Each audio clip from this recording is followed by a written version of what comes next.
Pada zaman dahulu kala ketika langit masih sangat dekat dengan bumi dan pepohonan, bisa mendengarkan keluh kesah manusia. Ada sebuah desa tentram bernama Jatiwangi. Desa ini terkenal dengan rimbunnya pohon beringin tua yang menjuntaikan akar gantungnya seolah memeluk bumi dengan penuh kasih sayang. Angin berhembus pelan menyapu daun kering di jalanan tanah merah yang selalu sepi saat senja mulai turun. Di desa inilah sebuah rumah kayu bergaya joglo kuno berdiri tegak menyimpan banyak cerita yang tertidur di antara tiang penyangganya yang kokoh, namun mulai termakan oleh waktu. Rumah joglo itu memiliki halaman penjemuran yang sangat luas terbuat dari tanah padat yang disapu bersih setiap pagi tanpa sisa daun sehelai pun. Di sudut halaman terdapat sebuah sumur batu berlumut hijau, yang airnya selalu jernih dan tak pernah kering, meski musim kemarau panjang melanda desa. Sumur itu menjadi saksi bisu kehidupan penghuni rumah tersebut yang selalu mengawali hari dengan timbaan air dingin yang menyegarkan. Di bagian belakang rumah, ada sebuah dapur tradisional yang dinding anyaman bambunya sudah menghitam akibat kepulan asap kayu bakar selama bertahun-tahun lamanya. Di rumah yang syarat akan kenangan itulah tinggal seorang ibu muda bernama Nyi Marni bersama putra tunggalnya yang baru berusia 10 tahun bernama Joko. Sejak suaminya meninggal dunia secara mendadak beberapa tahun, lalu pikiran Nyi Marni menjadi terguncang, dan ia seringkali hidup dalam dunianya sendiri. Ia terkadang tertawa pelan atau bergumam menyanyikan lagu pengantar tidur kuno, sambil menatap kosong ke arah halaman depan rumahnya yang sepi. Meskipun akalnya tak lagi sempurna, Nyi Marni memiliki hati yang sangat lembut, dan tidak pernah sekalipun mengganggu atau menyakiti para tetangganya. Setiap hari Nyi Marni hanya duduk diam di lantai beranda rumah joglo itu, dengan sepasang tangan yang selalu mendekap erat sebuah kotak kayu kusam. Kotak itu adalah satu-satunya peninggalan suaminya yang paling berharga, dan Nyi Marni memperlakukannya seolah kotak kecil itu adalah nyawa yang harus terus dijaga. Wajahnya yang dulu cantik kini terlihat sayu, namun sisa-sisa keanggunan seorang wanita desa yang sederhana masih terpancar dari senyum tipisnya yang kadang muncul. Ia jarang sekali berbicara kepada orang lain, namun selalu menatap lembut ke arah anak lelakinya yang sibuk bekerja di halaman depan rumah. Joko bocah kecil yang belum genap belasan tahun itu harus memikul tanggung jawab besar sebagai kepala keluarga, menggantikan mendiang ayah kandungnya. Tubuhnya memang kecil dan kurus, namun otot-otot di lengannya mulai mengeras karena terbiasa menimba air dari sumur batu setiap pagi dan sore.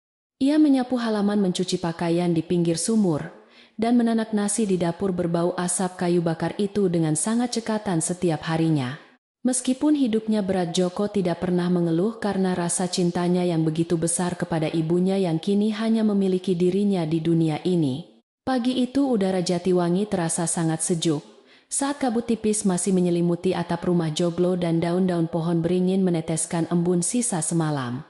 Joko sudah bangun sebelum matahari terbit mengambil air dari sumur untuk memandikan ibunya dengan air hangat yang telah ia jerang di atas tungku. Ibu harus bersih dan wangi agar ayah di surga tersenyum melihat kita, kata Joko dengan suara kekanak-kanakan sambil menggosok punggung Nyi Marni perlahan. Ibunya hanya tertawa kecil menanggapi ucapan putranya, sambil terus memeluk erat kotak kayu kusam di depan dadanya, seolah takut kehilangannya. Setelah selesai memandikan dan menyuapi ibunya dengan sepiring nasi hangat bertabur garam dan parutan kelapa, Joko beralih membersihkan pekarangan depan yang luas. Ia mengayunkan sapu lidi dengan ritme yang teratur menciptakan suara serak-serak yang memecah keheningan pagi desa Jatiwangi yang masih sangat mengantuk. Beberapa tetangga yang kebetulan lewat selalu menyapa bocah rajin itu, dengan senyuman iba mengagumi ketangguhan hati Joko yang merawat ibunya tanpa kenal lelah. Bocah ini kelak akan menjadi orang besar karena baktinya yang tak terukur pada ibunya yang sakit gila, bisik seorang tetangga kepada temannya. Namun kedamaian yang menyelimuti rumah joglo tua itu perlahan mulai terancam oleh datangnya sebuah tanda-tanda asing yang tak pernah diharapkan oleh siapapun. Siang itu ketika matahari sedang terik-teriknya terdengar suara decit roda pedati yang berhenti tepat di depan gerbang kayu pekarangan rumah Nyi Marni.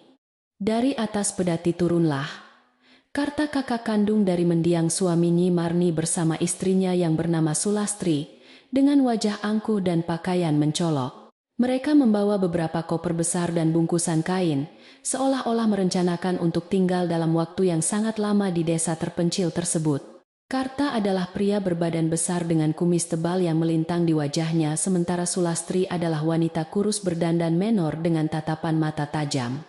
Bertahun-tahun lamanya mereka tinggal di kota kecamatan, dan tak pernah sekalipun menengok keadaan Nyi Marni maupun Joko, sejak kematian adik kandungnya. Paman Karta, Bibi Sulastri, selamat datang di rumah kami, sapa Joko, dengan sopan sambil menundukkan kepalanya dalam mencoba menghormati tamu yang datang. Namun Karta hanya mendengus kasar tanpa membalas sapaan keponakannya, sementara matanya yang serakah menyapu seluruh penjuru bangunan rumah joglo yang kokoh itu. Sulastri melangkah masuk ke pekarangan sambil menutup hidungnya dengan selembar sapu tangan sutra berwarna merah terang, seolah mencium bau busuk yang sangat menyengat. Tempat ini benar-benar tidak terurus dan bau apeknya sampai ke jalanan, keluh Sulastri dengan suara melengking yang memekakan telinga, memecah ketenangan suasana desa. Ia melirik sinis ke arah Nyi Marni yang masih duduk di beranda memeluk kotak kayu tanpa mempedulikan kedatangan kakak iparnya yang sombong itu. Dasar perempuan gila, tidak tahu diri ada tamu datang malah diam saja seperti patung batu, maki Sulastri sambil berkaca pinggang di depan Nyi Marni. Joko segera berlari menghampiri ibunya dan berdiri di depan Nyi Marni seolah ingin menjadi tameng kecil bagi wanita yang melahirkannya ke dunia ini.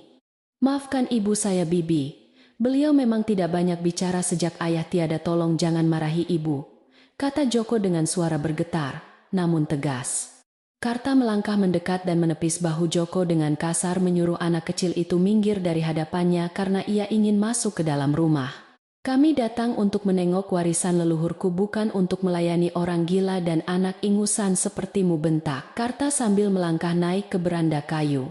Dengan langkah congkak, Karta dan Sulastri menerobos masuk ke dalam ruang tamu utama rumah joglo yang luas dan dipenuhi perabotan jati kuno. Mereka berdua mulai menyentuh meja, kursi, dan lemari ukir peninggalan kakek moyang, dengan tatapan mata lapar seolah sedang menilai harga setiap barang tersebut. Semua barang ini masih sangat bagus dan berharga, sayang sekali jika hanya dibiarkan membusuk bersama perempuan gila itu, bisik Sulastri di telinga suaminya.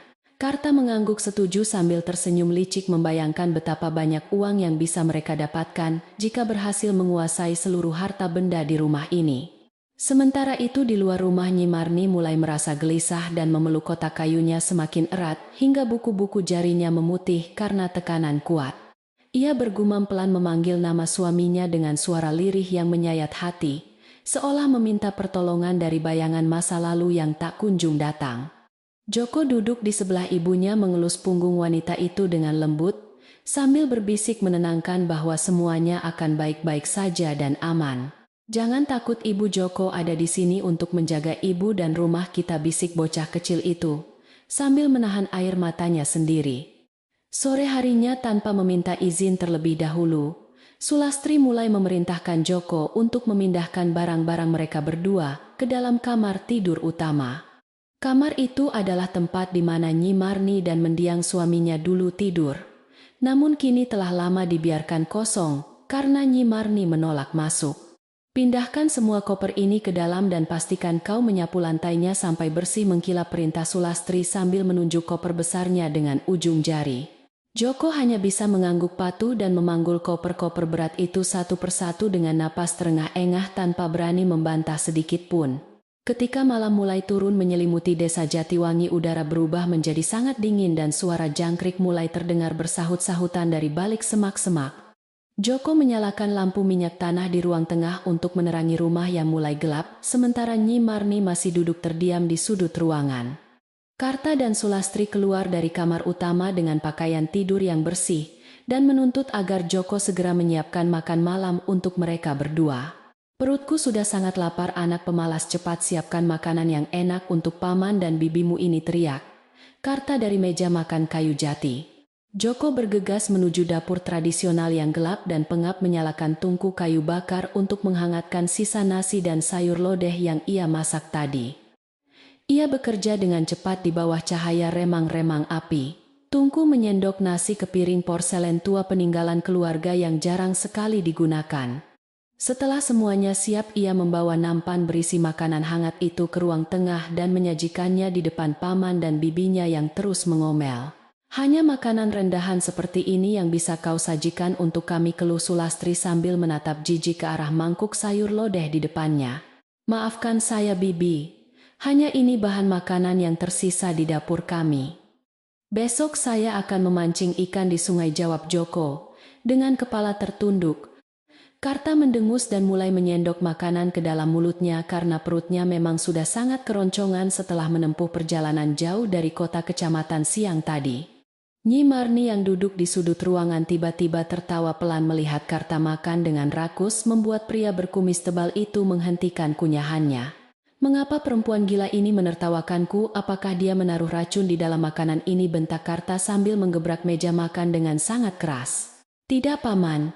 Ibu tidak bermaksud buruk, beliau hanya sedang mengingat kenangan masa lalunya."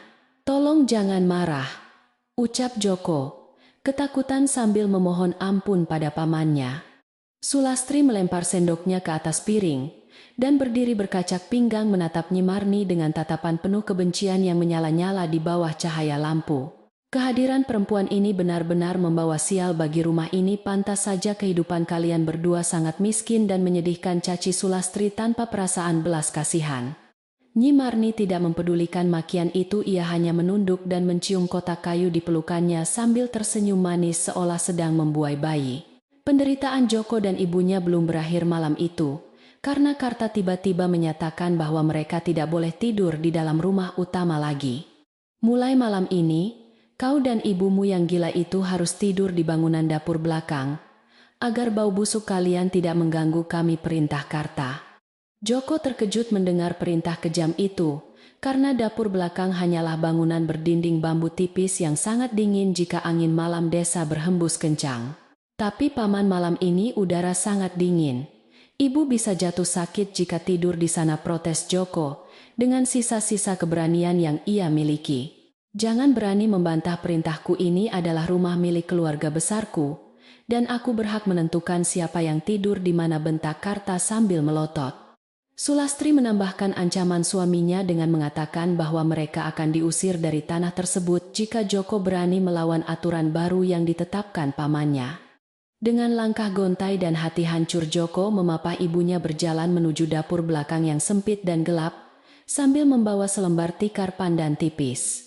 Nyi Marni berjalan menurut saja, tanpa melawan, tangannya masih setia mendekap kotak kayu yang menjadi satu-satunya sumber ketenangan dalam pikirannya yang kacau. Setibanya di dapur, Joko menggelar tikar pandan itu di sudut ruangan yang agak kering tepat di samping tumpukan kayu bakar yang belum dibelah. Ia membimbing ibunya duduk di atas tikar, lalu mengambil sehelai kain jarik tua untuk menyelimuti tubuh Nyi Marni yang mulai menggigil kedinginan. "Tidurlah ibu, Joko akan menjaga ibu di sini malam ini. Jangan takut ya," bisik Joko sambil mengusap rambut ibunya yang mulai dipenuhi uban. Nyi Marni membaringkan tubuhnya melingkar seperti janin dengan kotak kayu berada tepat di dadanya, sementara Joko duduk bersandar pada tiang bambu menahan rasa kantuk. Angin malam menyusup melalui celah anyaman bambu dinding dapur, membawa udara dingin yang menusuk hingga ke tulang sumsum bocah kecil yang malang itu. Joko memeluk lututnya sendiri, mencoba mencari kehangatan dari tubuhnya yang kurus, sambil terus menatap wajah ibunya yang kini sudah tertidur dengan napas teratur. Di dalam kegelapan dapur, pikiran Joko terus berputar memikirkan apa tujuan sebenarnya dari kedatangan paman dan bibinya yang tiba-tiba bersikap sangat kejam. Ia merasa ada niat buruk yang sedang direncanakan oleh sepasang suami istri itu terhadap rumah peninggalan ayahnya yang sangat berharga bagi ibunya. Keesokan paginya Joko bangun lebih awal dari biasanya, badannya terasa kaku dan pegal karena tidur dalam posisi duduk semalaman di lantai tanah dapur. Ia segera menyalakan tungku untuk merebus air dan membuat teh hangat, berharap minuman itu bisa sedikit meredakan rasa dingin yang menyelimuti desa. Ketika ia keluar membawa secangkir teh, menuju ruang depan, ia melihat Sulastri sedang mengamati setiap sudut rumah dengan membawa sebuah buku catatan kecil. Wanita itu mencatat sesuatu dengan teliti sambil bergumam tentang harga kayu jati asli dan luas tanah pekarangan yang bisa dijual dengan harga sangat tinggi. Joko berdiri mematung di balik pintu kayu mendengar gumaman bibinya yang merencanakan hal mengerikan terhadap rumah yang selama ini menjadi tempat berlindung mereka. Jika rumah ini dijual, kemana kami harus pergi, batin Joko, dengan perasaan cemas yang mulai menggerogoti hati kecilnya yang murni dan polos. Ia menelan ludah dengan susah payah, berusaha menenangkan diri, lalu melangkah maju menyodorkan cangkir teh hangat itu ke hadapan bibinya dengan sedikit gemetar. "Ini teh hangat untuk Bibi," ucap Joko pelan, berusaha bersikap senormal mungkin agar Sulastri tidak mencurigai bahwa ia telah mendengar rencana jahat tersebut. Sulastri menoleh dengan wajah terkejut, namun segera mengubah ekspresinya menjadi sinis kembali saat mengambil cangkir teh dari tangan Joko, tanpa mengucapkan terima kasih. "Pergi sana, bersihkan halaman, jangan mengganggu pekerjaanku," usir Sulastri sambil mengibaskan tangannya seolah Joko adalah seekor lalat yang mengganggu pandangan matanya yang serakah. Joko segera mengangguk dan berlari ke halaman depan mengambil sapu lidi dan mulai menyapu daun-daun kering yang berguguran dari ranting pohon beringin tua. Di beranda, Nyi Marni sudah duduk di tempat kesukaannya tersenyum lembut memandangi kotak kayu kusam yang menyimpan rahasia besar di balik keheningannya. Hari demi hari berlalu dengan penuh penderitaan bagi Joko dan ibunya, semenjak Karta beserta istrinya memutuskan untuk menguasai bangunan utama rumah joglo tersebut. Pasangan serakah itu benar-benar memindahkan seluruh barang mewah mereka ke dalam kamar utama dan melarang Joko maupun Nyi Marni menginjakkan kaki di sana. Kehidupan di dapur belakang yang sempit dan berdebu kini menjadi kenyataan pahit yang harus ditelan mentah oleh bocah kecil yang tak berdaya itu. Meskipun begitu, Joko tetap berusaha keras menyembunyikan kesedihannya di hadapan sang ibu agar wanita malang itu tidak semakin tersiksa oleh kekejaman kerabat suaminya sendiri. Setiap pagi sebelum matahari memancarkan sinarnya yang hangat, Joko sudah bangun untuk membelah kayu bakar dan menyalakan api tungku di sudut dapur yang suram. Asap tebal seringkali memenuhi ruangan kecil itu membuat mata Joko perih dan mengeluarkan air mata. Namun ia terus meniup bara api dengan sabar. Ia harus segera memasak bubur encer untuk sarapan ibunya sebelum Karta dan Sulastri terbangun, dan mulai meneriakkan berbagai perintah kasar yang menyakitkan telinga dan hati.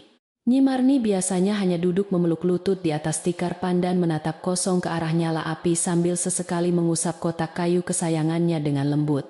Suatu pagi yang cerah, Sulastri memutuskan untuk berjalan-jalan keluar pekarangan rumah menuju sumur umum desa Jatiwangi dengan membawa keranjang pakaian kotor miliknya. Sumur desa itu selalu ramai oleh ibu-ibu yang sedang mencuci pakaian atau sekadar mengambil air sambil saling bertukar cerita tentang kejadian sehari-hari. Kedatangan Sulastri yang berdandan menor dengan perhiasan emas mencolok di pergelangan tangannya langsung menarik perhatian para penduduk desa yang sedang berkumpul di pinggir sumur. Mereka saling berbisik melihat penampilan istri, Karta yang sangat berbeda dengan kesederhanaan warga desa. Namun Sulastri justru tersenyum miring melihat reaksi para tetangga barunya. "Apakah kalian tahu betapa menderitanya aku dan suamiku harus tinggal satu atap dengan perempuan gila yang tingkahnya sangat menakutkan itu?" keluh Sulastri memulai kebohongannya. Beberapa ibu desa menghentikan cucian mereka dan menatap Sulastri dengan rasa ingin tahu yang besar karena selama ini Nyi Marni dikenal sangat pendiam dan tidak berbahaya. Sulastri menyeka wajahnya dengan sapu tangan sutra pura-pura bersedih, lalu merendahkan suaranya seolah sedang membagikan sebuah rahasia gelap yang sangat mengerikan kepada mereka. "Marni itu sebenarnya tidak sakit jiwa biasa. Tetapi dia sudah dirasuki oleh roh jahat pembawa sial yang membuat seluruh keluarga kami menderita kemiskinan dan kesialan." Para ibu desa terkesiap mendengar ucapan Sulastri yang terdengar sangat meyakinkan meskipun di dalam hati kecil mereka masih ada keraguan tentang kebenaran cerita tersebut. Pantas saja mendiang suaminya meninggal dunia secara mendadak saat usianya masih muda, pasti roh jahat di dalam tubuh Marni yang telah mengisap nyawanya, tambah Sulastri lagi.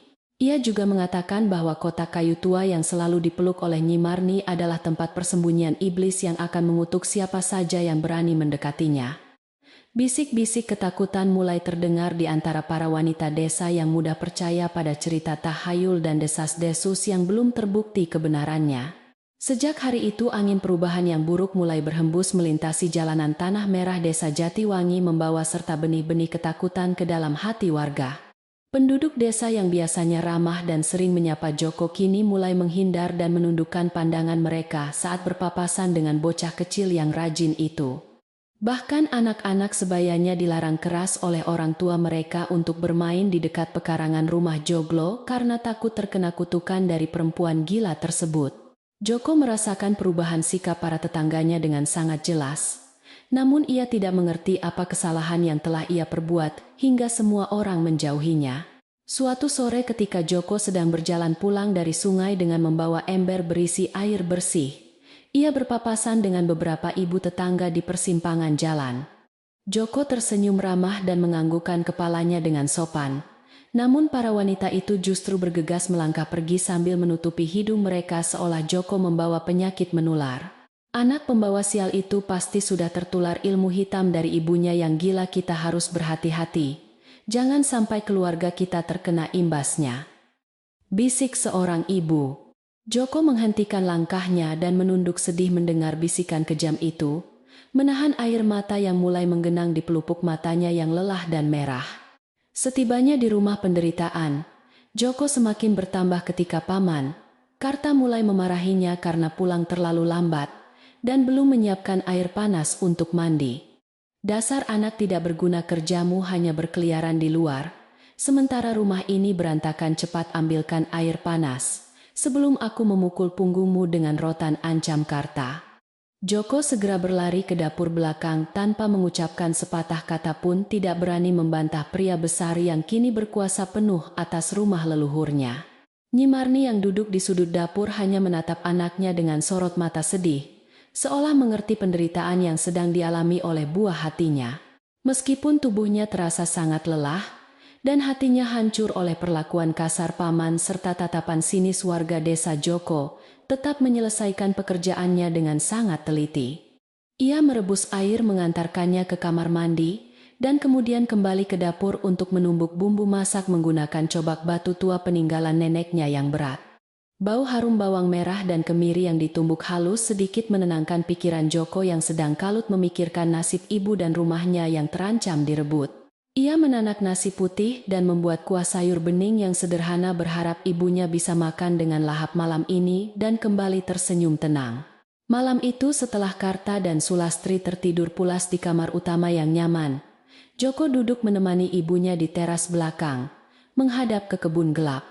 Angin malam berhembus pelan menggoyangkan dahan-dahan pohon mangga, sementara suara burung hantu terdengar sayup-sayup dari kejauhan menambah suasana sunyi di desa tersebut.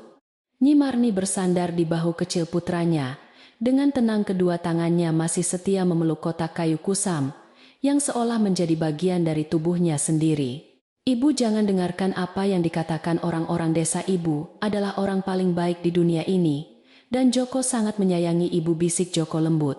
Nyi Marni mengelus kepala. Joko perlahan membalas bisikan putranya, dengan senyuman tipis yang menyiratkan kasih sayang tulus, meskipun pikirannya tidak lagi jernih seperti dahulu kala. Ia kemudian mengangkat kotak kayu itu dan menempelkannya ke dada Joko, seolah ingin membagikan kekuatan rahasia yang tersimpan di dalam benda tua dan kusam tersebut. Joko menggenggam tangan ibunya erat-erat, merasakan kehangatan yang mengalir dan berjanji dalam hati akan selalu melindungi ibunya dari niat jahat paman dan bibinya. Ia tahu bahwa badai yang lebih besar pasti akan segera datang, dan ia harus mempersiapkan mentalnya untuk menghadapi segala kemungkinan terburuk di masa depan. Keesokan harinya Joko disuruh oleh Bibi Sulastri untuk pergi ke ujung desa mencari daun pisang segar untuk membungkus makanan yang akan dijual ke pasar kecamatan. Berjalanlah Joko melewati jalan setapak yang rimbun oleh pepohonan besar dengan pikiran yang masih melayang-layang memikirkan rumor jahat yang disebarkan tentang ibunya tercinta. Di ujung desa terdapat sebuah pohon beringin raksasa yang usianya mungkin sudah ratusan tahun, dengan akar-akar gantung yang menyentuh tanah membentuk seperti pilar-pilar kayu. Di bawah pohon beringin itu duduklah Ki Mangun, seorang kakek tua yang sedang sibuk menganyam keranjang bambu dengan tangan keriputnya yang sangat cekatan. Ki Mangun adalah sosok pendiam yang jarang berbaur dengan warga desa lainnya, namun ia dikenal sebagai orang yang sangat bijaksana dan memiliki pandangan tajam. Dulu ketika suami Nyi Marni masih hidup, ia sering membantu Ki Mangun membawakan hasil anyaman bambunya ke pasar tanpa pernah meminta imbalan sepeser pun. Ki Mangun sangat menghormati keluarga Joko, dan diam-diam selalu memperhatikan kehidupan bocah kecil itu dari kejauhan sejak sang ayah meninggal dunia. Ketika melihat Joko berjalan menunduk dengan wajah murung, Ki Mangun menghentikan pekerjaannya dan memanggil bocah itu untuk duduk di sebelahnya di bawah naungan pohon. "Duduklah sejenak nak, lelah sekali kelihatannya pundak kecilmu itu memikul beban yang bukan milikmu," sapa Ki Mangun dengan suara serak yang berat dan penuh wibawa. Joko duduk bersila di atas akar pohon beringin yang menonjol ke tanah, menghirup aroma daun kering dan tanah basah yang sangat menenangkan perasaan. "Kek Marni, ibuku dituduh kerasukan roh jahat oleh Bibi Sulastri, dan kini semua orang di desa membenci kami," keluh Joko dengan air mata yang menetes. Ki Mangun mengangguk pelan, mengunyah sirih di mulutnya dengan tenang sebelum membuang ludah merahnya ke tanah seolah sedang membuang sial dari cerita sedih tersebut. Orang serakah memang suka membutakan mata hati dan menggunakan segala cara kotor untuk mendapatkan apa yang bukan menjadi hak mereka, kata Ki Mangun dengan bijak. Kakek tua itu meletakkan anyaman bambunya ke pangkuannya, menatap tepat ke dalam mata Joko yang memerah karena menahan tangis dan rasa tidak adil di hatinya.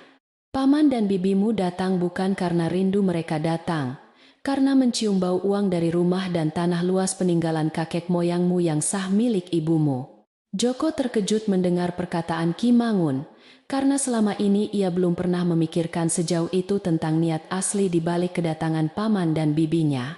"Dengarkan kakek baik-baik, nak Joko, angin beracun tidak akan mampu menggoyangkan akar pohon yang tertanam sangat dalam di bumi," ucap Ki Mangun tegas. Ia memegang bahu Joko dengan tangan keriputnya yang hangat, menyalurkan keyakinan besar agar bocah kecil itu tidak mudah menyerah pada tipu daya orang jahat. "Kau harus selalu menjaga dan memegang erat kotak kayu kecil milik ibumu, karena benda tua itulah yang menjadi nyawa pelindung bagi rumahmu dan ibumu. Jangan biarkan paman dan bibimu menyentuh apalagi merebut kotak kayu itu dari tangan ibumu, walau nyawamu taruhannya," pesan Ki Mangun dengan sungguh-sungguh. Pesan dari orang tua bijak itu terngiang-ngiang di telinga Joko. Sepanjang perjalanan pulangnya membawa gulungan daun pisang segar di atas bahu kecilnya yang lelah. Ia kini menyadari bahwa kotak kayu yang selama ini dianggap sebagai mainan belaka oleh ibunya, ternyata memiliki nilai yang sangat penting bagi keselamatan mereka berdua. Sesampainya di rumah, Joko melihat bibinya sedang berdiri di depan pintu dapur sambil bertolak pinggang memarahi Nyi Marni yang hanya duduk diam ketakutan. "Singkirkan kotak busuk itu.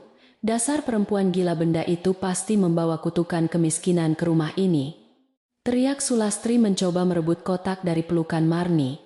Nyi Marni menjerit panik dan meronta mempertahankan kotak kayu kesayangannya, menendang kakinya ke udara agar Sulastri tidak bisa mendekat dan merampas benda berharga tersebut.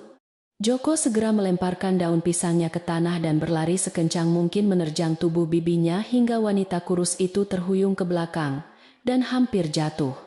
"Jangan sentuh barang milik ibu saya, bibi ini adalah peninggalan ayah dan tidak ada hubungannya dengan kutukan atau roh jahat," teriak Joko dengan suara lantang. Sulastri membelalakan matanya, tidak percaya keponakan kecilnya yang selama ini penurut berani melawan dirinya secara fisik demi melindungi perempuan gila dan kotak apeknya. "Berani sekali kau mendorong bibimu sendiri. Anak kurang ajar, kau pasti sudah tertular gila dari ibumu yang dikutuk iblis." Itu maki Sulastri sambil merapikan pakaiannya. Mendengar keributan di belakang rumah, Karta segera keluar dari kamar utama dengan wajah memerah karena marah tidurnya di siang hari yang terik terganggu oleh teriakan. "Ada apa ini? Mengapa kalian membuat keributan di siang bolong? Sungguh tidak tahu aturan," bentak Karta sambil melangkah berat mendekati istri dan keponakannya di dapur. "Anak sialan ini berani mendorongku, Mas. Dia dan ibunya bersikeras menyimpan kotak iblis yang membawa sial bagi keluarga kita," adu Sulastri dengan nada manja. Karta menatap tajam ke arah Nyi Marni yang gemetar ketakutan, sambil menyembunyikan kotak kayu di balik punggungnya, seolah melindungi barangnya dari cengkeraman binatang buas lapar. "Serahkan kotak itu kepadaku sekarang juga, Marni. Aku sebagai kepala keluarga berhak membuang semua benda pembawa sial dari rumah ini," perintah Karta sambil melangkah maju. Joko berdiri merentangkan kedua tangannya menghalangi langkah pamannya, dengan sisa keberanian yang membara di dadanya mengingat pesan Ki Mangun di bawah pohon beringin. Melangkahi mayatku dulu jika paman ingin mengambil kotak ayah karena ini nyawa ibuku dan harta satu-satunya yang kami miliki, tantang Joko dengan berani. Karta tertawa keras mendengar ancaman bocah 10 tahun itu. Suara tawanya menggelegar menggetarkan dinding anyaman bambu dapur yang rapuh dimakan rayap dan cuaca lembab.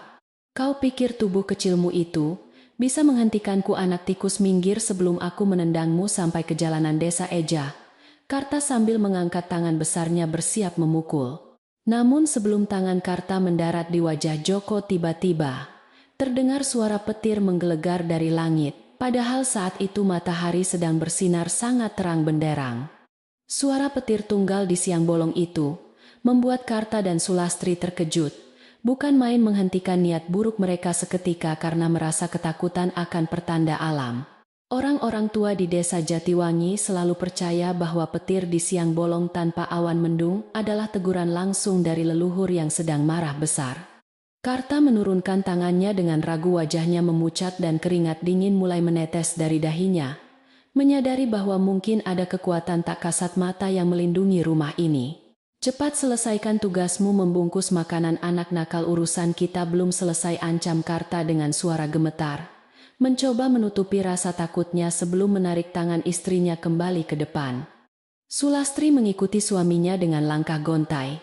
Namun matanya masih melirik tajam ke arah kotak kayu di pelukan Marni, memendam dendam kesumat. Joko menghela napas lega menyandarkan tubuhnya yang gemetar ke dinding bambu, bersyukur kepada Tuhan dan leluhurnya atas keajaiban kecil yang menyelamatkan mereka hari ini. Ia menoleh ke arah ibunya, yang kini mulai tersenyum kembali membelai kotak kayu itu, seolah benda mati tersebut baru saja memenangkan sebuah pertarungan besar melawan kejahatan. Kita aman, ibu, setidaknya untuk saat ini paman dan bibi tidak akan berani mengganggu kita lagi, hibur Joko sambil mengusap air mata yang mengering di pipinya. Nyi Marni mengangguk pelan, matanya menatap jauh keluar pintu dapur, seolah melihat sesuatu yang tidak bisa dilihat oleh mata manusia biasa. Sejak kejadian hari itu, suasana di dalam rumah joglo tua tersebut menjadi semakin tegang, seolah ada dinding tak kasat mata yang memisahkan penghuninya menjadi dua. Karta dan Sulastri tidak lagi berani menyentuh kotak kayu milik Nyi Marni secara langsung, namun mereka terus mencari akal licik untuk menyingkirkan ibu dan anak itu. Sulastri semakin rajin menyebarkan cerita bohong kepada warga desa, menambah bumbu menakutkan tentang kutukan Marni agar penduduk desa menuntut pengusiran perempuan gila itu secepatnya. Rencana jahat terus disusun rapi di dalam kamar utama yang mewah sementara Joko dan ibunya bertahan di dapur yang gelap gulita.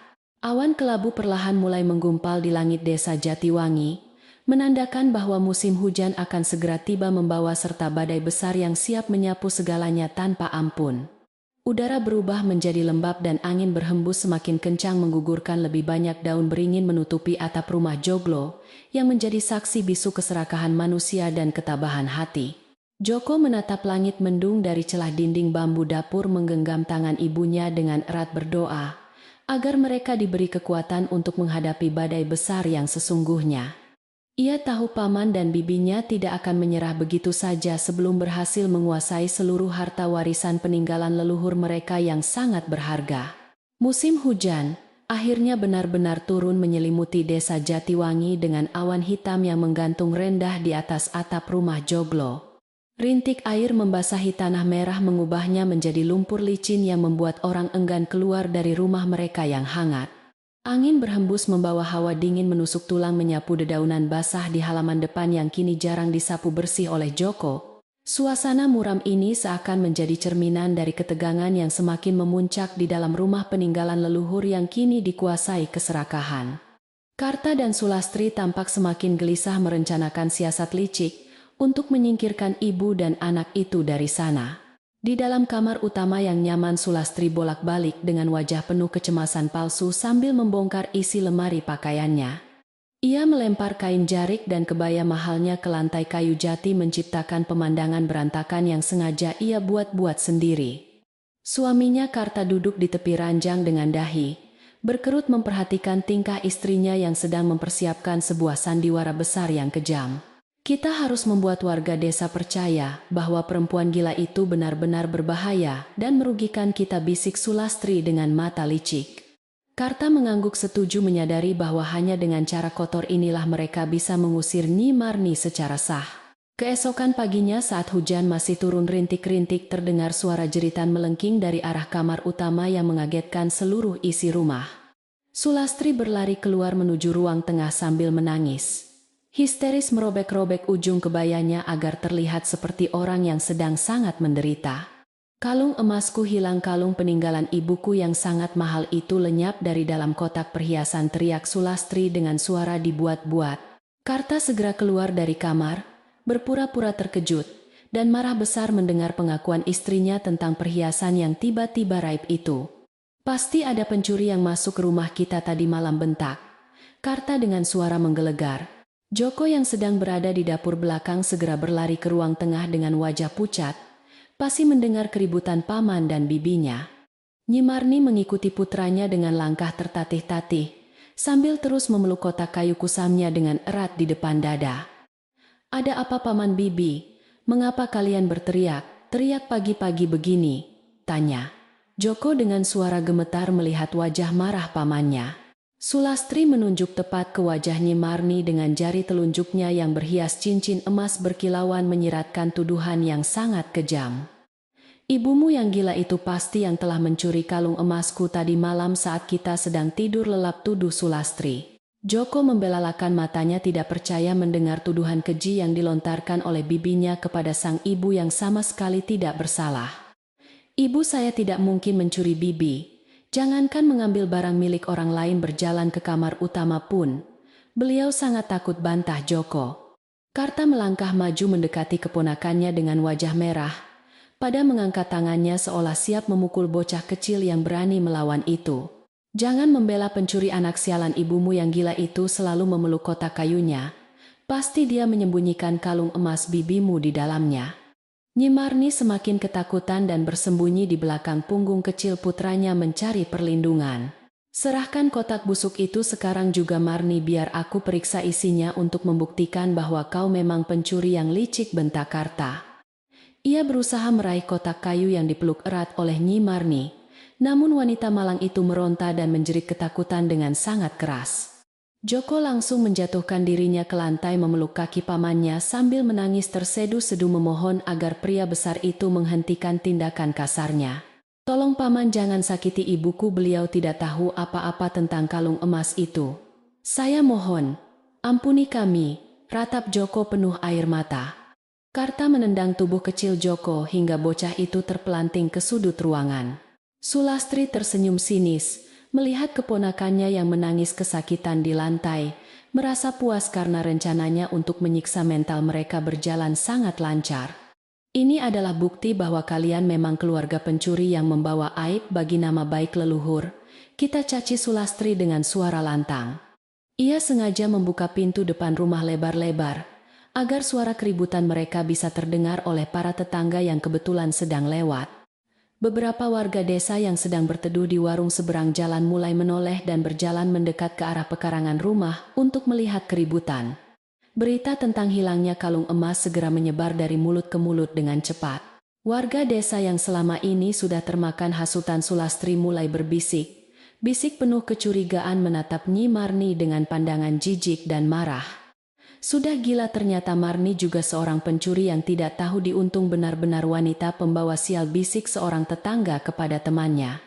Joko mendengar bisikan-bisikan kejam itu, dan hatinya terasa hancur berkeping-keping melihat ibunya dihina dan difitnah di depan banyak orang. Ia bangkit dari lantai dengan tubuh bergetar mengusap air matanya, dan berdiri tegap menutupi ibunya dari pandangan sinis para penduduk desa. "Ibu saya bukan pencuri, kalian semua telah ditipu oleh kebohongan bibi Sulastri," teriak Joko. Karta tidak terima keponakannya berani berteriak di depan umum. Ia melangkah maju dan menampar pipi Joko dengan sangat keras hingga terdengar bunyi plakan. "Tutup mulutmu, anak durhaka, kau berani menuduh bibimu sendiri berbohong demi melindungi ibumu yang gila dan panjang tangan ini," bentak Karta marah. Pipi Joko memerah dan terasa sangat panas. Namun bocah itu tidak mengeluarkan air mata lagi, karena tekadnya untuk melindungi sang ibu semakin kuat. Ia teringat kembali pada pesan Ki Mangun di bawah pohon beringin bahwa ia harus menjaga kotak kayu ibunya walau nyawa menjadi taruhannya. Joko memutar otak mencari cara menyelamatkan kotak itu. Sementara Karta sibuk menjelaskan kehilangan kalung istrinya kepada warga desa yang berkumpul di halaman, Joko berbalik dan berbisik pelan ke telinga ibunya. "Ibu, tolong berikan kotak itu kepadaku, aku akan menyembunyikannya agar Paman Karta tidak bisa mengambilnya," bisik Joko dengan suara yang sangat lembut. Nyi Marni menatap putranya dengan tatapan kosong. Namun perlahan-lahan ia melonggarkan pelukannya dan menyerahkan kotak kayu kesayangannya kepada Joko. Dengan gerakan cepat dan sangat hati-hati, Joko menyembunyikan kotak kayu kecil itu ke dalam balik baju kumalnya tepat di dadanya. Ia mengancingkan bajunya rapat-rapat memastikan benda berharga itu aman. Sulastri yang matanya selalu awas menyadari bahwa Nyi Marni tidak lagi memeluk kotak kayunya dan segera berteriak menunjuk ke arah ibu dan anak itu. "Lihatlah saudara-saudara, kotak pembawa sial itu sudah tidak ada di tangan perempuan gila ini. Pasti anaknya yang menyembunyikannya," teriak Sulastri. Heboh. Karta langsung menoleh dengan mata melotot mendekati Joko dan mencengkeram kerah baju bocah itu dengan kasar hingga Joko sedikit terangkat dari lantai. "Di mana kau sembunyikan kotak berisi kalung emas bibimu itu, anak keparat? Cepat serahkan kepadaku sebelum aku mematahkan tulang lehermu," ancam Karta. Joko menutup mulutnya, rapat-rapat menolak menjawab. Karena keponakannya tetap bungkam. Karta mulai menggeledah tubuh kurus Joko dengan kasar, menarik-narik bajunya, hingga kancing-kancingnya hampir terlepas. Joko meronta-ronta dan menendang kaki pamannya, berusaha mempertahankan kotak rahasia yang kini bersentuhan langsung dengan kulit dadanya yang berdetak kencang. Ia mengunci kedua lengannya di depan dada menjadi perisai hidup bagi peninggalan ayahnya yang sangat berharga dan tidak boleh jatuh ke tangan pamannya. Nyi Marni menjerit histeris melihat anaknya disakiti. Ia memukul punggung Karta dengan kedua tangannya yang lemah, mencoba menyelamatkan buah hatinya tercinta. "Hentikan Karta, jangan sakiti anakku," jerit Nyi Marni dengan suara pilu. Di luar rumah hujan mulai turun semakin deras, seolah-olah langit ikut menangis melihat ketidakadilan yang terjadi di dalam rumah joglo tersebut. Suara gemuruh guntur terdengar menyambar-nyambar di kejauhan membuat suasana sore itu berubah menjadi sangat mencekam dan menakutkan bagi siapa saja. Warga desa yang berkumpul di halaman hanya berdiri mematung di bawah payung dan daun pisang. Tidak ada satupun yang berani ikut campur. Mereka termakan oleh cerita mistis Sulastri, sehingga takut terkena kutukan jika berani membantu perempuan gila dan anak yang dianggap membawa kesialan itu. Ketidaktahuan telah membutakan hati nurani para penduduk desa Jatiwangi. Sulastri melangkah maju menarik rambut Nyi Marni ke belakang hingga wanita malang itu terduduk di lantai sambil meringis menahan rasa sakit. "Kau harus mengaku di mana kau menyembunyikan kalung emasku, Marni, atau kami akan menyeretmu ke kantor polisi desa sekarang juga," ancam Sulastri. Nyi Marni hanya bisa menangis terseduh-seduh meratapi nasibnya yang malang, tidak mengerti mengapa kerabat suaminya bisa bersikap sekejam iblis dari neraka. Joko yang masih dicengkeram oleh pamannya menggigit tangan Karta sekuat tenaga hingga pria besar itu berteriak kesakitan dan melepaskan cengkeramannya seketika. Bocah itu segera memeluk ibunya dengan erat melindunginya dari Sulastri. "Dasar anak iblis, gigimu tajam sekali," maki Karta sambil memegangi punggung tangannya yang berdarah akibat gigitan keponakannya yang sedang putus asa. Karta yang sudah kehilangan kesabaran menendang tubuh Joko dan ibunya secara bersamaan hingga mereka berdua tersungkur di dekat pintu depan rumah. Warga desa yang melihat kejadian itu mulai bergumam resah. Beberapa orang tua menggelengkan kepala melihat kekerasan yang dilakukan Karta terhadap keponakannya sendiri. Bagaimanapun juga, Marni adalah janda adiknya sendiri. Tidak sepantasnya Karta menyiksanya seperti itu, bisik seorang bapak tua yang mulai merasa iba. Namun bisikan itu cepat tenggelam oleh suara hujan yang menderu. Sulastri menyadari bahwa simpati warga mulai goyah, segera mengambil alih kendali dengan melanjutkan sandiwara liciknya agar penduduk desa tetap memihak mereka. "Saudara-saudara sekalian, lihatlah sendiri kelakuan anak dan ibu gila ini. Mereka bukan saja pencuri, tetapi juga berani menyerang keluarga sendiri," teriak Sulastri. "Kami tidak bisa lagi tinggal serumah dengan iblis-iblis kecil ini. Nyawa dan harta benda kami sangat terancam oleh kehadiran mereka berdua." Sulastri menangis terseduh-seduh mengusap matanya yang kering dengan sapu tangan sutra, berusaha meyakinkan warga bahwa dia adalah korban yang sebenarnya. Banyak warga yang akhirnya kembali membenarkan ucapan wanita licik itu. Karta berjalan mendekati pintu depan, mengambil sebuah sapu lidi yang panjang, dan mengarahkannya kepada Joko dan Nyi Marni yang meringkuk ketakutan. Jika kalian tidak mau mengembalikan kalung emas itu, malam ini juga kalian harus angkat kaki dari rumah dan tanah milik keluargaku ini, usir Karta. Petir menyambar terang menerangi wajah bengis. Karta yang sudah dibutakan oleh harta warisan sehingga melupakan hubungan darah dagingnya dengan keluarga mendiang adiknya. Joko menatap pamannya dengan mata berkaca-kaca, merasa dunia yang ia tempati sudah runtuh, dan tidak ada lagi tempat yang aman baginya. Ia tahu pamannya hanya mencari alasan untuk mengusir mereka. Kami tidak akan pergi dari sini. Paman, ini adalah rumah ayahku dan aku punya hak untuk tinggal di sini bersama ibuku, balas Joko berani. Meskipun suaranya bergetar karena menahan dingin dan tangis, Joko tetap berusaha berdiri tegak membela hak ibunya yang telah dirampas secara paksa. Karta tertawa meremehkan, memandang keponakannya dengan tatapan jijik seolah melihat seekor cacing tanah yang tidak memiliki kekuatan apa-apa untuk melawan. Rumah ini adalah milik keluarga besarku, dan ayahmu sudah mati, jadi kau dan ibumu yang gila itu tidak punya hak apapun di sini. Sulastri mengangguk setuju mendukung setiap perkataan kejam suaminya. Di tengah perdebatan sengit itu tiba-tiba seorang sosok tua dengan caping bambu berjalan menembus hujan deras memasuki pekarangan rumah Joglo. Warga desa segera menyingkir memberi jalan kepada sosok yang sangat mereka hormati itu, yaitu Ki Mangun, si pembuat keranjang bambu dari ujung desa. Ki Mangun berjalan perlahan dengan tongkat kayunya menatap Karta dan Sulastri dengan pandangan tajam yang mampu menembus kebohongan di dalam hati manusia. Ada keributan apa ini? Karta, mengapa kau mengusir darah daging adikmu sendiri di tengah badai yang dingin? Ini tanya Ki Mangun dengan tenang. Suara kakek tua itu mengalahkan gemuruh hujan yang menderu. Karta sedikit gentar melihat kedatangan Ki Mangun, namun ia segera menguasai dirinya dan menjawab dengan nada sombong untuk menutupi kebohongannya. Marni dan anaknya telah mencuri kalung emas istri saya. Ki Mangun, kami hanya meminta mereka mengembalikannya atau pergi dari rumah ini, jawab Karta. Sulastri ikut menimpali membenarkan ucapan suaminya dengan menambahkan cerita tentang roh jahat dan kutukan kesialan yang dibawa oleh Nyi Marni selama ini. Ki Mangun hanya diam mendengarkan seluruh kebohongan itu sambil menatap Joko yang masih mendekap erat bagian dada bajunya untuk melindungi kotak rahasia. Kakek tua itu tersenyum tipis mengerti apa yang sedang disembunyikan Joko. Fitnah adalah dosa besar yang akan membakar pelakunya sendiri. Karta, jangan kau gunakan harta duniawi untuk menutupi kebusukan hatimu, nasihat Ki Mangun. Warga desa terdiam mendengar ucapan tajam kakek tua itu, mulai meragukan cerita pencurian yang dituduhkan kepada Nyi Marni yang sedari tadi hanya menangis.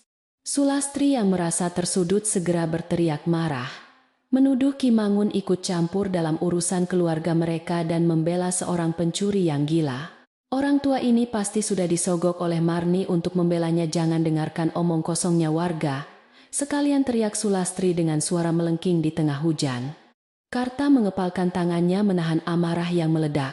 Joko menatap Ki Mangun dengan penuh harap, merasa bahwa akhirnya ada seseorang yang peduli dan mau mendengarkan kebenaran di balik penderitaan mereka. Ki Mangun, kakek tahu ibu saya orang baik. Tolong katakan pada mereka bahwa ibu saya bukan pencuri, pinta Joko dengan suara memelas.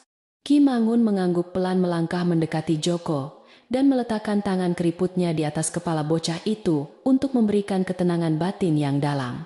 Kesabaranmu akan segera membuahkan hasil, nak. Badai besar ini akan segera menyingkap kebenaran yang tertutup awan hitam dusta, bisik Ki Mangun sangat pelan. Joko merasakan secercah harapan tumbuh di dalam hatinya yang terluka. Namun Karta sudah kehilangan akal sehatnya. Ia tidak peduli lagi dengan nasihat Ki Mangun maupun tatapan curiga dari beberapa penduduk desa Jatiwangi. Ia maju dengan langkah lebar meraih lengan Nyi Marni dan menariknya paksa ke arah halaman yang becek oleh lumpur dan genangan air hujan. Malam ini juga kalian berdua harus pergi dari rumahku dan jangan pernah kembali lagi, dasar keluarga pencuri pembawa sial, teriak Karta menggelegar. Joko berteriak histeris mengejar ibunya yang diseret tanpa ampun menembus rintik hujan yang semakin lebat dan udara malam yang mulai membekukan tulang-tulang mereka. Sandiwara kejam itu akhirnya mencapai puncaknya malam itu. Warga desa terkejut melihat tindakan brutal Karta, namun tidak ada yang berani melangkah maju untuk menghentikan pria bertubuh besar yang sedang mengamuk itu. Ki Mangun berdiri mematung di teras rumah, membiarkan peristiwa itu terjadi seolah-olah ia sedang menunggu waktu yang tepat untuk membuka sebuah rahasia. Joko dan ibunya kini berada di tengah halaman basah kuyup oleh air hujan kedinginan dan tidak memiliki tempat bernaung dari amukan badai malam. Sulastri tersenyum lebar melihat kemenangan, sementaranya merasa bahwa rumah joglo dan tanah luas itu kini sepenuhnya jatuh ke dalam genggamannya tanpa hambatan lagi. Namun rahasia di dada Joko belum terbuka. Di tengah derasnya hujan, Joko mendekap dada bajunya semakin kuat merasakan kotak kayu kecil itu, memberikan kehangatan ajaib pada tubuhnya yang menggigil. Ia menatap ke arah pintu rumah yang kini dijaga oleh paman dan bibinya, menyadari bahwa malam itu akan menjadi penentu nasib mereka. Angin kencang berhembus menerbangkan daun-daun beringin ke udara, menciptakan suara menderu yang seolah menyuarakan kemarahan leluhur atas ketidakadilan yang sedang terjadi. Joko memejamkan mata berdoa kepada Tuhan dan arwah ayahnya untuk memberinya kekuatan menghadapi badai besar yang siap menyapu kebohongan paman dan bibinya. Ia siap menghadapi apapun yang akan terjadi selanjutnya.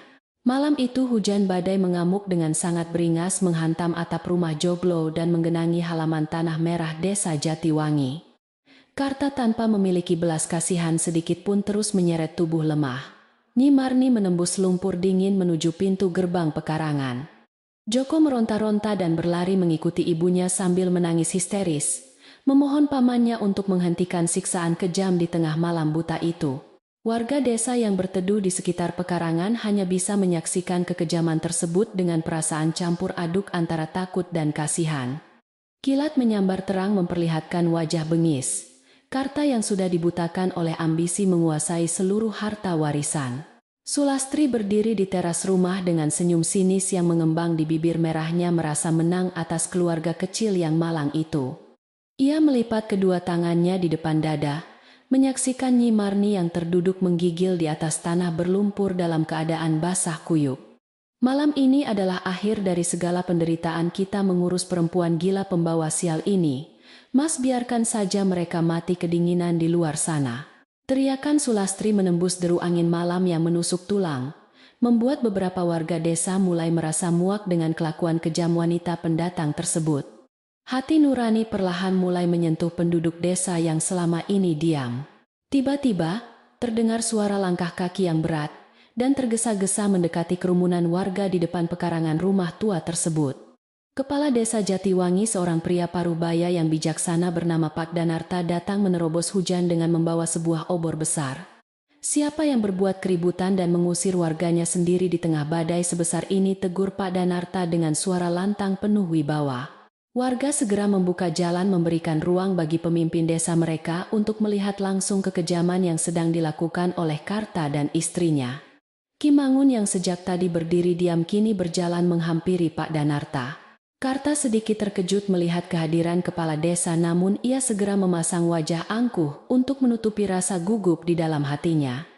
Maafkan keributan ini Pak Kepala Desa, saya hanya mengusir pencuri yang telah mengambil kalung emas berharga milik istri saya malam ini. Marni dan anaknya yang gila itu menyembunyikan kalung curian tersebut di dalam kotak kayu butut yang selalu dibawanya kemana-mana. Karta menunjuk ke arah Joko yang sedang memeluk ibunya erat-erat, melindungi wanita malang itu dari hantaman angin badai yang sedingin es. Pak Danarta menatap Karta dengan dahi berkerut tajam, mencoba mencari kebenaran. Sulastri segera berlari mendekati suaminya, berpura-pura menangis terseduh-seduh di hadapan kepala desa Jatiwangi agar mendapat simpati yang lebih besar. Benar sekali Pak Kepala Desa, kalung peninggalan ibu saya yang sangat mahal telah dicuri oleh perempuan gila yang tidak tahu diuntung itu. Kami sudah berbaik hati memberikan tumpangan, namun mereka justru membalas kebaikan kami dengan kejahatan yang tidak bisa dimaafkan oleh siapapun. Pak Danarta menghela napas panjang menatap Nyi Marni yang gemetar ketakutan di tanah lumpur, lalu menoleh ke arah sosok Ki Mangun. Orang tua pembuat keranjang bambu itu mengangguk pelan memberikan isyarat rahasia. Ki Mangun berjalan mendekati Joko yang meringkuk memeluk ibunya, meletakkan tangannya yang hangat di bahu kecil bocah pemberani tersebut.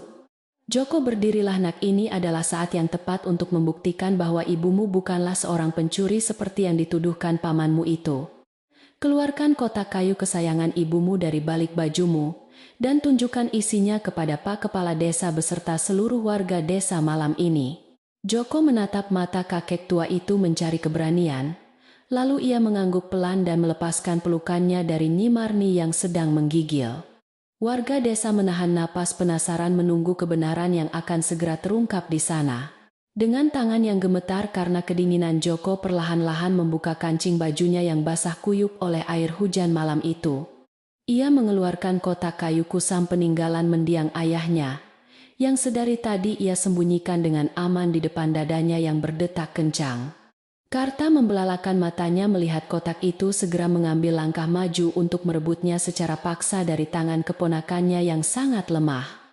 Serahkan kotak curian itu padaku, anak iblis, biar aku buktikan kepada semua orang bahwa kalung istriku ada di dalam sana. Namun Pak Danarta dengan sigap menghalangi langkah. Karta menggunakan lengan kekarnya yang kuat.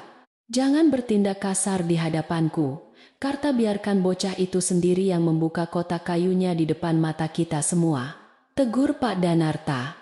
Karta mendengus kesal dan mundur selangkah menatap tajam ke arah kotak kayu itu dengan perasaan campur aduk antara marah dan cemas. Sulastri juga ikut mendekat, matanya memancarkan keserakahan yang tidak bisa disembunyikan lagi menunggu saat kalung emasnya terbukti disembunyikan di dalam benda itu. Joko mengusap air hujan yang mengalir di wajahnya menatap kotak kayu tua itu dengan penuh kerinduan kepada sosok mendiang ayahnya tercinta. Ia menarik napas panjang dan mulai membuka pengait besi kecilnya. Kotak kayu itu berderit pelan saat dibuka, memperlihatkan bagian dalamnya yang dilapisi kain beludru merah yang sudah memudar dimakan usia. Warga desa berdesak-desakan menjulurkan leher mereka di bawah payung dan daun pisang mencoba melihat apakah ada kalung emas di sana. Namun di dalam kotak kayu tersebut sama sekali tidak ada perhiasan emas permata, apalagi kalung berharga peninggalan milik keluarga Sulastri. Yang ada di dalamnya hanyalah sebuah gulungan kertas tebal berwarna kekuningan yang tampak sangat dijaga dengan baik selama bertahun-tahun lamanya.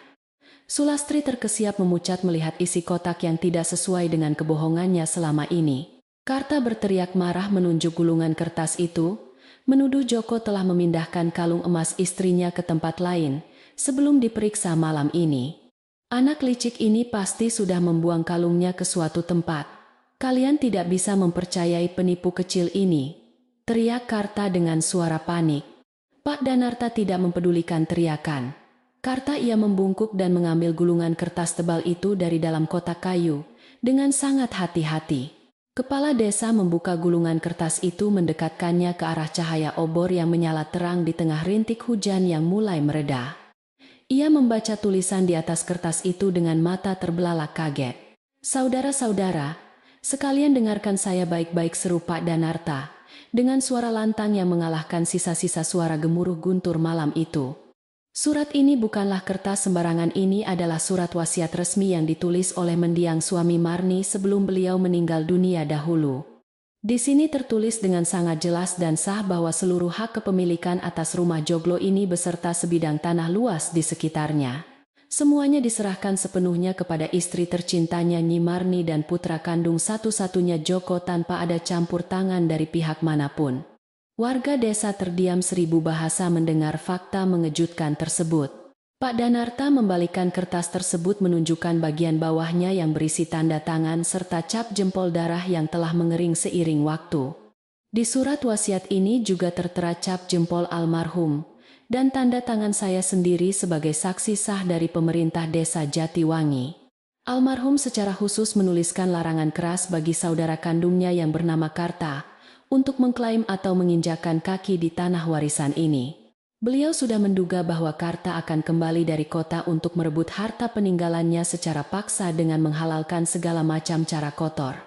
Karta terhuyung ke belakang, wajahnya pucat pasi, seperti mayat hidup mendengar wasiat tersebut.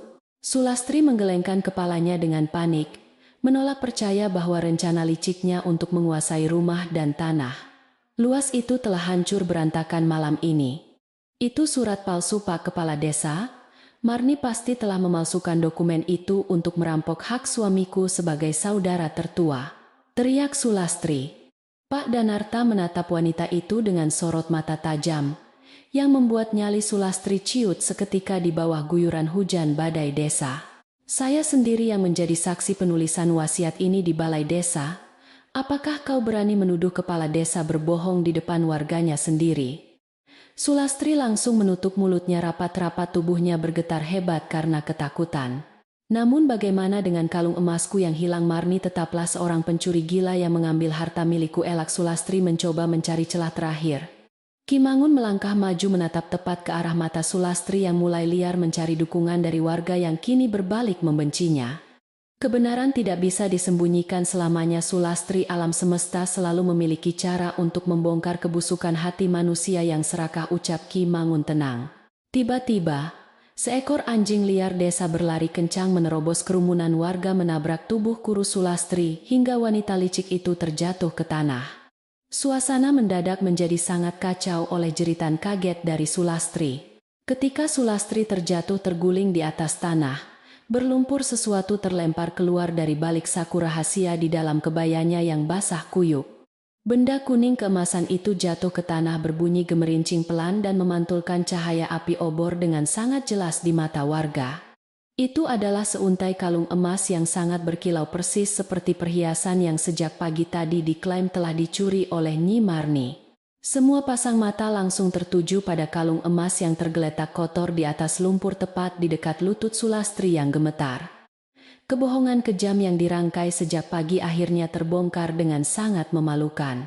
Lihatlah saudara-saudara, kalung itu ternyata disembunyikan sendiri oleh Sulastri di dalam kebayanya. Teriak seorang ibu desa yang sedari tadi memperhatikan.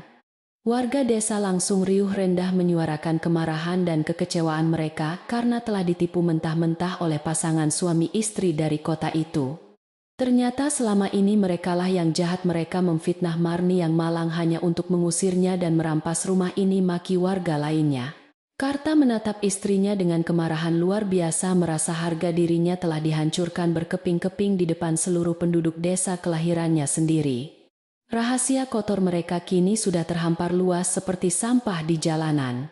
Karta mencoba membela diri, mengangkat tangannya untuk menenangkan warga desa yang mulai maju dengan kepalan tangan penuh amarah dan kebencian. Maafkan kami warga sekalian, istri saya mungkin lupa menaruh kalungnya, dia tidak bermaksud memfitnah siapapun, tolong percayalah padaku, mohon. Karta panik. Namun warga desa Jatiwangi sudah tidak bisa lagi dibodohi oleh kata-kata manis pria berbadan besar yang hatinya busuk seperti bangkai. Kalian berdua adalah iblis berwujud manusia. Beraninya kalian menyiksa janda dan anak yatim darah daging kalian sendiri, tegur Kimangun sangat keras. Karta dan Sulastri terpojok tidak memiliki jalan keluar dari kemarahan penduduk desa. Pak Danarta mengangkat tangannya tinggi-tinggi meminta warga desa untuk tenang dan tidak main hakim sendiri di tengah hujan badai. Karta, bukti kelicikanmu dan istrimu sudah sangat jelas. Malam ini kalian telah melanggar wasiat dan memfitnah warga desaku tanpa ampun sedikit pun. Berdasarkan surat wasiat ini dan kejahatan yang baru saja kalian lakukan, aku sebagai kepala desa memerintahkan kalian berdua pergi dari sini. Kemasi semua barang mewah kalian dan tinggalkan desa Jatiwangi malam ini juga. Jangan pernah menginjakkan kaki kotor kalian di tanah ini lagi. Keputusan tegas kepala desa disambut dengan sorakan setuju dari seluruh warga yang hadir. Malam itu di bawah guyuran hujan badai yang perlahan mulai mereda, Karta dan Sulastri terpaksa menelan pil pahit kekalahan yang sangat memalukan. Mereka diusir secara tidak hormat, disoraki oleh puluhan warga desa yang muak melihat wajah serakah pasangan suami istri pendatang tersebut. Sulastri menangis terisak-isak mengutipi barang-barangnya yang dilemparkan oleh warga ke halaman lumpur. Kebayanya kotor dan perhiasannya tidak lagi terlihat mewah. Karta menundukkan kepalanya dalam menahan rasa malu yang tak tertahankan, menyeret koper besarnya meninggalkan pekarangan rumah joglo peninggalan kakek moyangnya. Mereka berdua berjalan gontai menembus kegelapan malam desa Jatiwangi yang dingin. Joko masih duduk di atas tanah berlumpur memeluk ibunya dengan erat air. Matanya mengalir deras menyatu dengan sisa-sisa air hujan malam. Namun kali ini bukan air mata kesedihan atau ketakutan, melainkan tangis kelegaan karena badai kejam dalam hidup mereka akhirnya berlalu sudah. Keadilan telah ditegakkan melalui tangan orang-orang baik dan surat wasiat rahasia yang selalu dijaga oleh sang ibu di dalam kotak kayunya. Nyi Marni tersenyum lembut mengusap punggung Joko dengan tangan dinginnya, merasa aman karena ancaman besar telah diusir jauh dari rumah kesayangan mereka.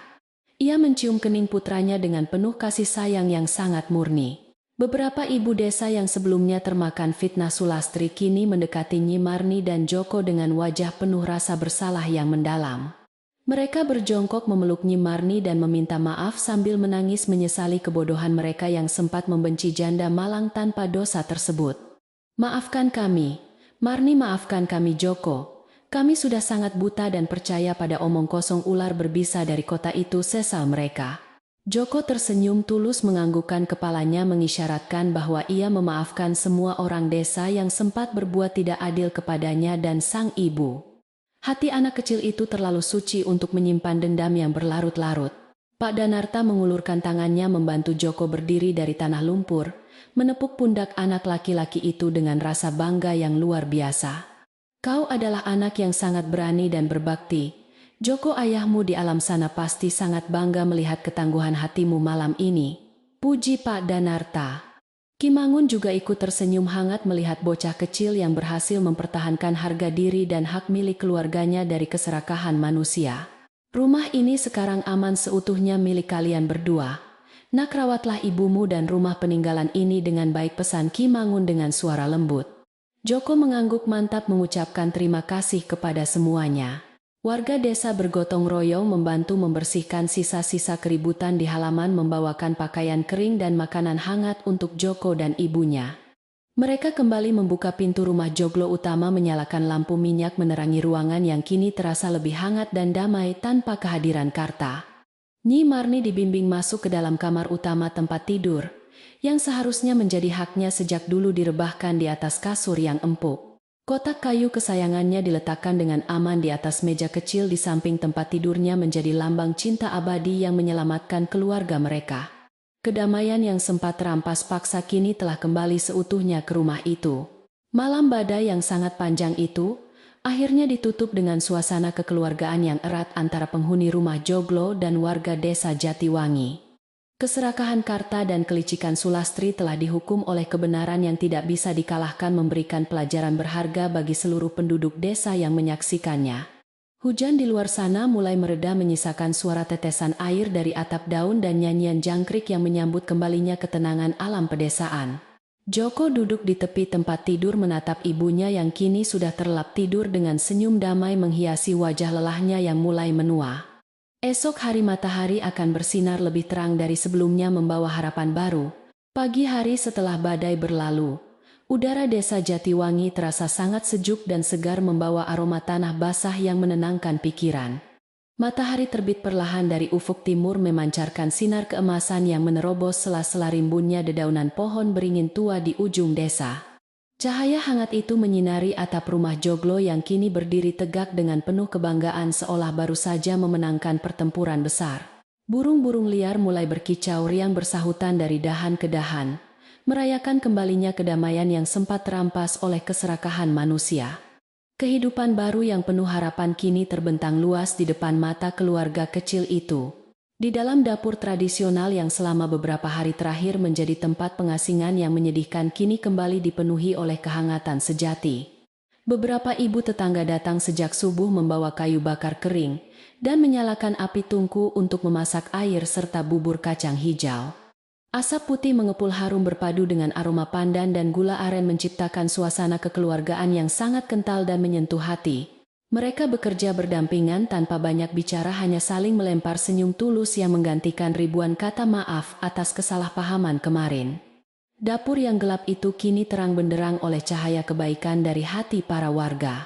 Joko terbangun dari tidurnya yang sangat lelap di atas kasur. Empuk kamar utama merasakan selimut tebal yang hangat membungkus tubuhnya.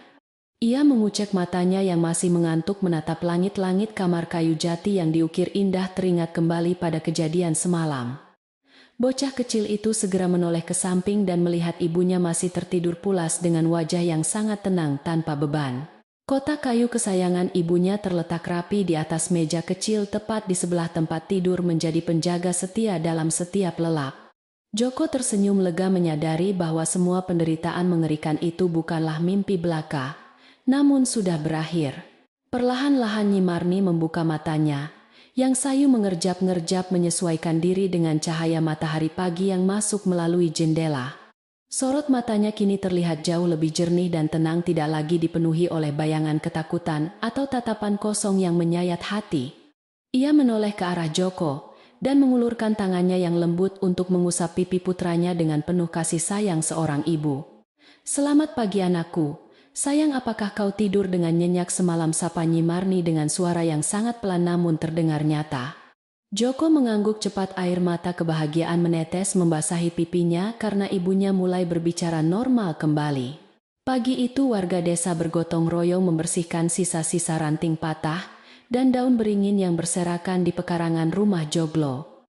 Mereka menyapu halaman dengan sapu lidi yang panjang, mengembalikan kebersihan dan kerapian tempat tersebut seperti sedia kala tanpa rasa pamrih.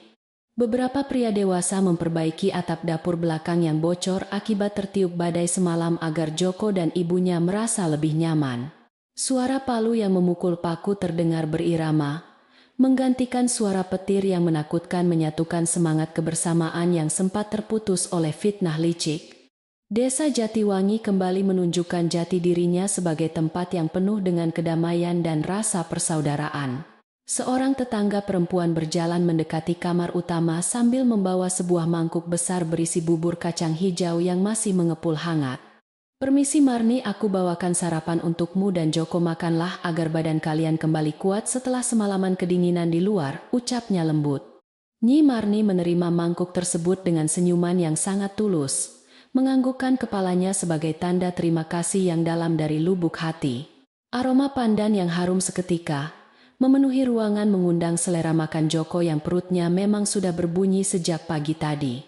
Mereka berdua menyantap bubur hangat itu, perlahan-lahan merasakan kebaikan hati tetangga yang memulihkan luka batin mereka. Setelah selesai sarapan, Joko duduk bersila di depan ibunya yang kini mulai merapikan rambutnya yang kusut dengan sebuah sisir kayu. Nyi Marni menyisir rambut putranya dengan gerakan yang sangat lembut, bersenandung pelan menyanyikan lagu anak-anak Jatiwangi yang dulu sering dinyanyikannya. Setiap usapan sisir di kepala Joko seolah menghapus kenangan buruk tentang siksaan pamannya dan menggantinya dengan rasa aman yang tidak ternilai harganya. "Kau adalah anak yang hebat, Joko, berkat keberanianmu kita bisa menyelamatkan rumah ini dari orang-orang jahat," puji Nyi Marni pelan. Joko tersenyum lebar merasakan dadanya dipenuhi oleh rasa bangga bisa menjadi pelindung bagi ibunya yang tercinta. Menjelang siang, Pak Danarta sang kepala desa datang berkunjung untuk memastikan keadaan keluarga kecil itu baik-baik saja pasca badai berlalu. Ia berjalan melintasi halaman yang kini sudah bersih, menyapa warga yang masih membantu memperbaiki pagar bambu di sekitar pekarangan rumah. Kedatangan Pak Danarta disambut hangat oleh Joko yang segera berlari membukakan pintu kayu dan mempersilakan pria bijaksana itu untuk masuk. "Silakan masuk, Pak Kepala Desa, rumah kami kini sudah kembali tenang, tidak ada lagi suara bentakan yang menakutkan," sapa Joko sopan. Pak Danarta tersenyum mengusap kepala anak laki-laki itu dengan bangga sebelum duduk di kursi rotan ruang tengah. Nyi Marni berjalan keluar dari kamar membawakan 2 cangkir teh manis panas dan sepiring singkong rebus untuk menjamu tamu kehormatan mereka. Langkah kakinya terlihat jauh lebih mantap, tidak lagi terseok-seok seperti saat Karta dan Sulastri masih menguasai bangunan utama tersebut. "Terima kasih atas bantuan Bapak semalam, tanpa keadilan yang Bapak tegakkan kami mungkin sudah membeku di jalanan desa," ucap Nyi Marni. Pak Danarta menerima cangkir teh itu dan membalas senyuman sang janda, memastikan bahwa mulai sekarang keamanan keluarga ini akan terjamin. "Tidak perlu berterima kasih Marni, itu tugasku sebagai pemimpin untuk melindungi wargaku," jawabnya bijak. Sore harinya Joko kembali melakukan rutinitasnya menimba air dari sumur batu yang airnya sangat jernih di sudut halaman rumah Joglo. Rasa lelah yang dulu sering menghantuinya kini sirna digantikan oleh semangat baru karena ia tahu ia bekerja untuk rumahnya sendiri. Suara decit timba yang ditarik ke atas berpadu harmonis dengan kicauan burung jalak yang bertengger di ranting pohon mangga belakang rumah. Beberapa anak desa yang dulu dilarang bermain dengannya kini berlarian, mendekat menawarkan diri untuk membantu Joko mengisi bak mandi dengan gembira. "Sini Joko, biar kami yang menarik timbanya, kau istirahat saja," seru seorang anak yang bertubuh gempal. Persahabatan yang kembali terjalin di antara anak-anak itu membuat Nyi Marni tersenyum bahagia dari beranda tempatnya biasa duduk termenung. Ia tidak lagi memeluk kotak kayunya dengan penuh ketegangan, seolah-olah ada musuh tak terlihat yang siap merampasnya kapan saja. Kotak itu kini ia letakkan dengan tenang di pangkuannya menjadi tempat menyimpan jepit rambut dan beberapa helai benang rajut miliknya. Ingatan Nyi Marni tentang masa lalu yang kelam perlahan-lahan mulai memudar digantikan oleh kebahagiaan menyaksikan putranya bermain bebas bersama teman-temannya. Tawa riang Joko menggema memenuhi pekarangan rumah mengusir segala bentuk energi negatif yang pernah ada.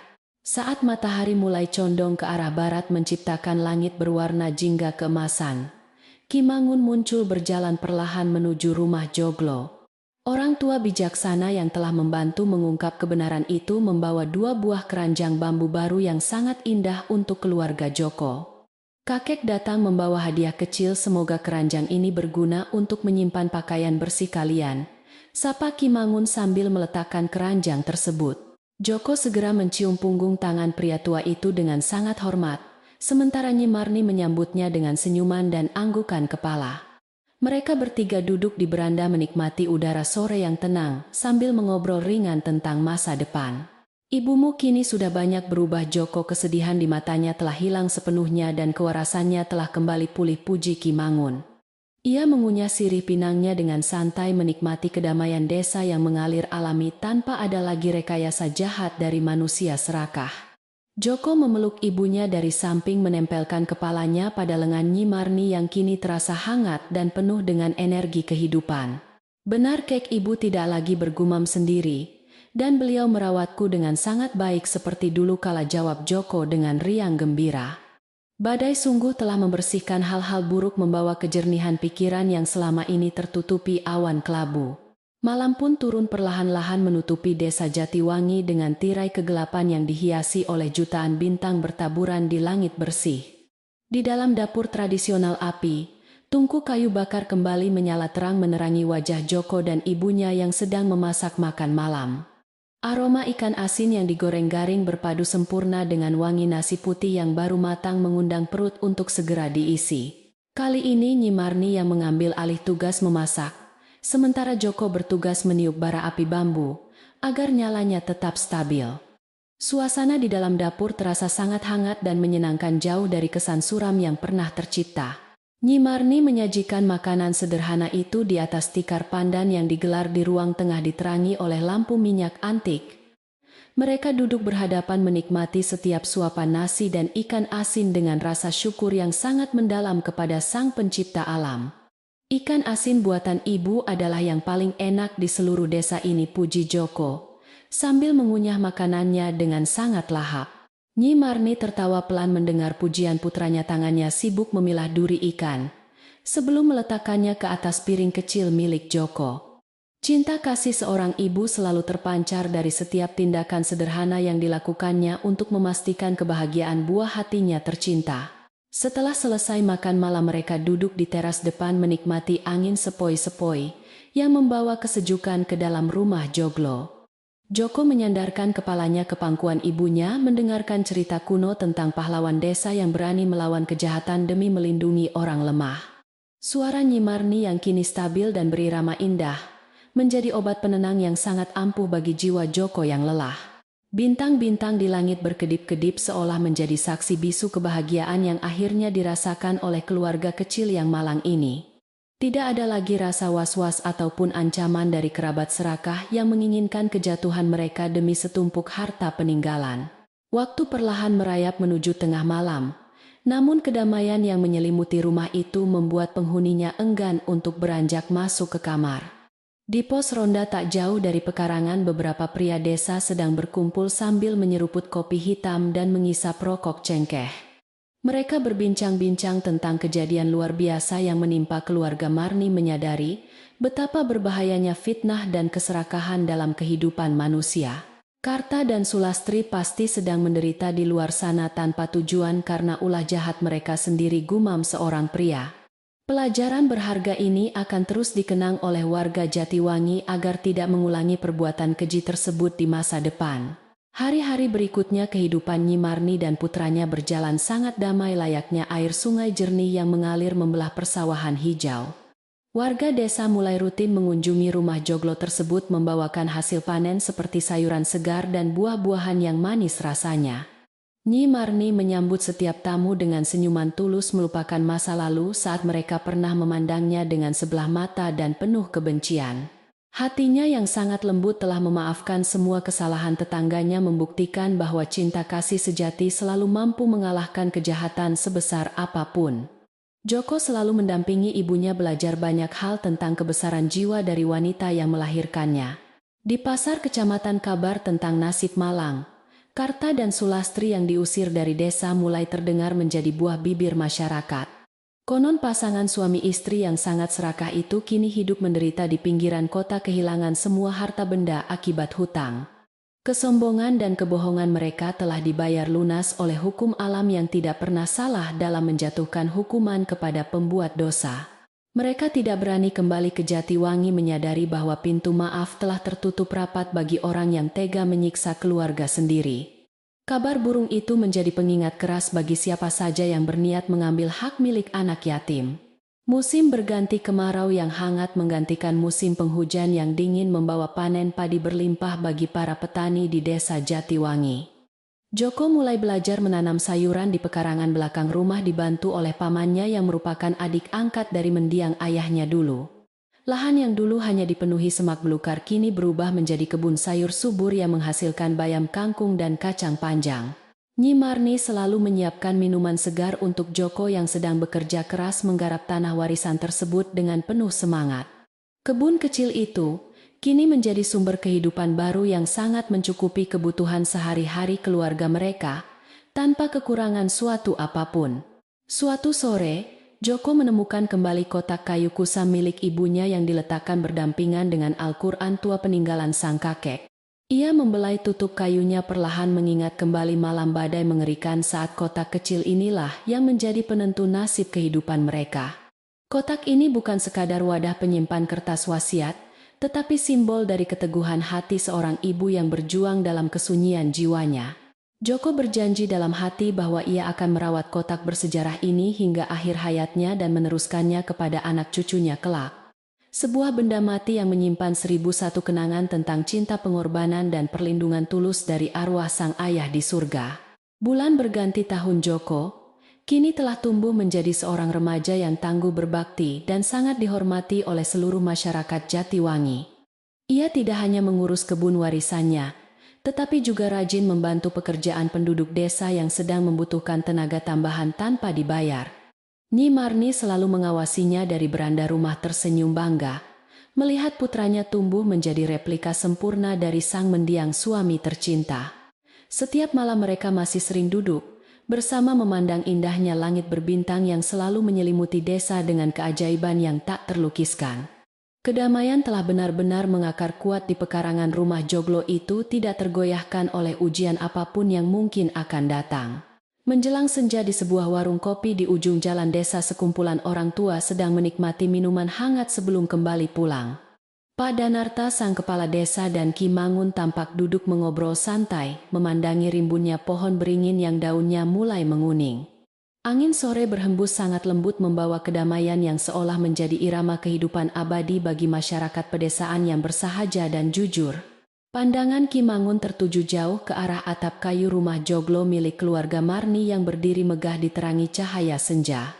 Senyuman tipis tersungging di bibir kakek pembuat keranjang itu menandakan rasa syukurnya yang mendalam atas akhir yang bahagia tersebut.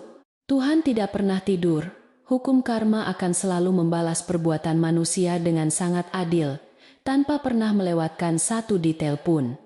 Ki Mangun menyesap kopi hitamnya kemudian menatap teman-temannya dengan pandangan yang syarat akan pengalaman dan kebijaksanaan hidup yang panjang. Cinta seorang ibu meski akalnya sempat hilang adalah tameng paling kuat di dunia yang mampu menangkis segala bentuk niat jahat. Kalimat yang diucapkan oleh kakek tua itu mengudara perlahan bersama kepulan asap rokok linting menutup hari di desa Jatiwangi. Malam kembali menyelimuti desa membawa penduduknya tertidur pulas dalam pelukan kedamaian rumah dan kampung halaman tercinta yang sangat mereka jaga.